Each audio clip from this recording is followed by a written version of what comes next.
Well, China's new president embarks on his first trip overseas this week as head of state. And one of his key stops will be South Africa, which is hosting the 5th BRICS Summit of Emerging Economies in Durban next week. Mr. Xi's trip also includes stops in Tanzania and Congo-Brazzaville. As VOA's William Ide reports, the trip not only highlights Beijing's growing presence on the continent, but also its desire to play a bigger global economic role. Chinese investment in Africa is soaring, reaching nearly $20 billion last year alone. In China, hundreds of thousands of Africans have come to work. With the expanding trade and investment ties, says political scientist Tang Xiaoyang, it makes sense for China's new leader to reach out to developing countries. It sends a very clear signal that the new Chinese president will continue the policy of working together with the developing country and showing a clear signal that China is the largest developing country in the world. It's not a part of the developed world. Tang says reaching out to Africa not only helps developing countries, it also helps China and other members of the BRICS grouping: Russia, India, Brazil, and South Africa.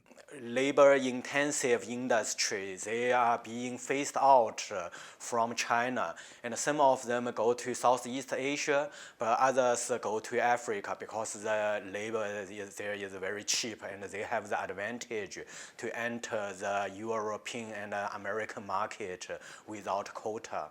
So that's actually a lot of Chinese companies are taking advantage of that. During their meetings in South Africa, BRICS leaders are expected to move forward with the founding of their own development bank. The bank will fund infrastructure development in places such as Africa and give BRICS nations a support network. Economist Yi Xianrong. 就是如何通过这样的一个机构 The aim of the bank is to bring together the experience and resources of all these countries and create a composite force that can enter the international financial system and give the countries a bigger voice.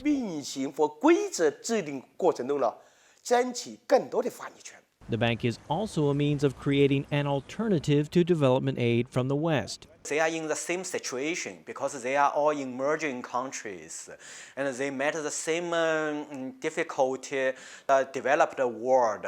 They have their rule, and World Bank and the IMF, they control the global financial power. Although efforts to raise funding for the bank have been slow, analysts note individual BRICS members have already been extending loans and development aid to Africa for years, and that opportunity continues to beckon.